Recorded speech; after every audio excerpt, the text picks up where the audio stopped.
මම අද ඔබ වෙත රැගෙන එන්නේ ඉතාමත් සුවිශේෂී පුණ්‍යමය සහ ඓතිහාසික අවස්ථාවක්. අපගේ ආයතනයට වසර 100ක් සපිරීම නිමිත්තෙන් සංවිධානය කරනු ලැබූ ගෞරවනීය මහා සංඝරත්නයේ ස්වාමීන් වහන්සේලා 100ක් නමක් උදෙසා උදෑසන දානමය පූජාව පැවැත්වෙන ආකාරය මෙම වීඩියෝ තුලින් ඔබට දැක ගන්නට පුළුවන්.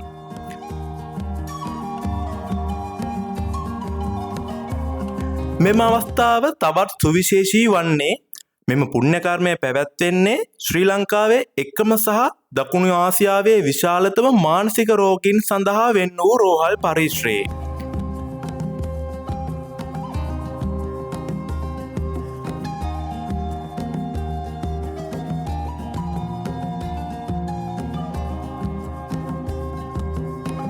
මෙම උත්සවයේ කටයුතු ආරම්භ කළේ පෙර දින රාත්‍රියේ පැවති සර්ව රාත්‍රික පිරිත් දේශනාවෙන්.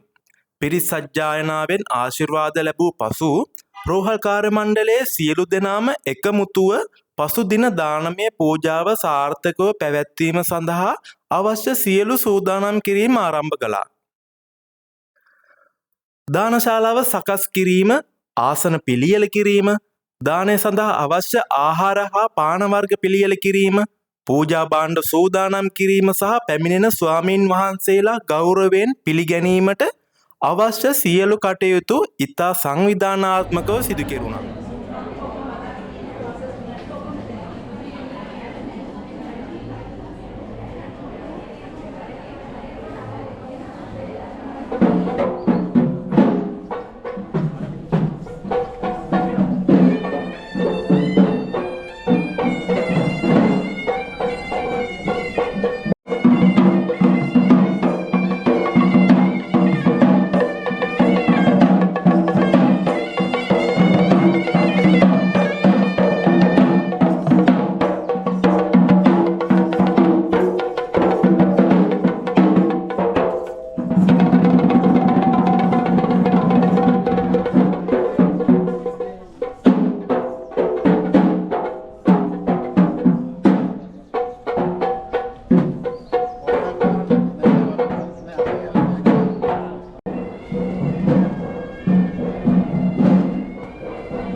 උදෑසන හිරු කිරණත් සමග රෝහල් පරිශ්‍රය පුණ්‍යමය වාතාවරණයකින් පිරී ගියා.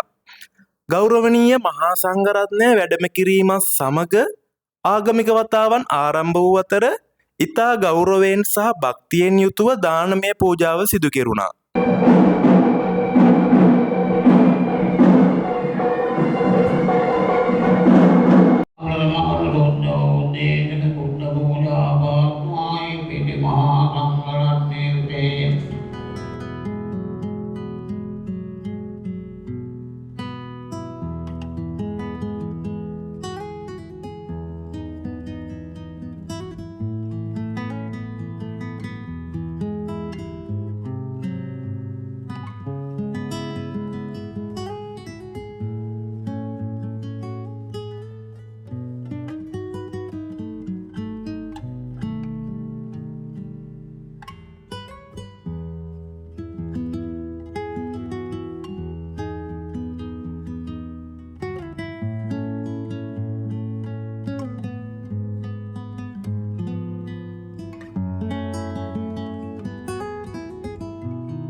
සියවසක් පුරා රෝගීන්ගේ සුවසෙත වෙනුවෙන් කැපවී සේවය කළ මෙම ආයතනයේ ශත සංවත්සරය සමරන මෙම පින්කම සේවයේ ගෞරවය, මනුෂ්‍යත්වය සහ බෞද්ධ සංස්කෘතිය එකට බැඳුණු අතිශය වටිනා අවස්ථාවක් ලෙස හඳුන්වන්න පුළුවන්.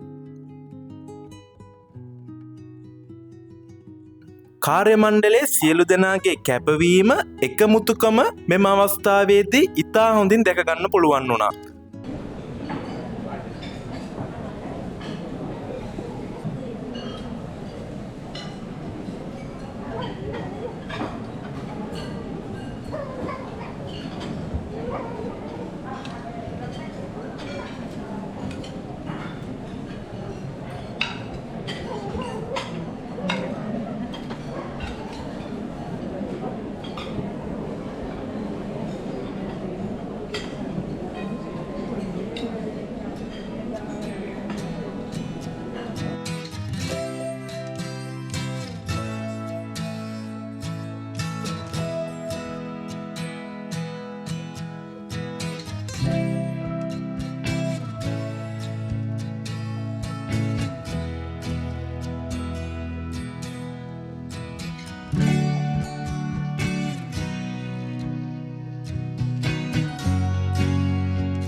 මේ වගේ පින්කම් ආගමික වටිනාකමක් පමණක් නොව සේවකයන් අතර සහයෝගීතාව, සංවිධාන ශක්තිය සහ මානව දයාව තවදුරටත් ශක්තිමත් කරන අවස්ථාවක් බවද මෙහිදී දැක ගන්න අපට පුළුවන්. ඉතින් අද වීඩියෝව තුළින් ඔබට මෙම ශත සංවත්සර පුණ්‍යෝත්සවයේ සූදානම් වීමේ අවස්ථාවන්, සංඝරත්නය වැඩම කරන ආකාරය, දානමය පූජාවේ සුන්දර මොහොතවල් සහ එහි පසුබිමේ වෙහෙස මහන්සි වූ කාර්ය මණ්ඩලයේ කැපවීම සියල්ලම දැක ගන්නට පුළුවන්.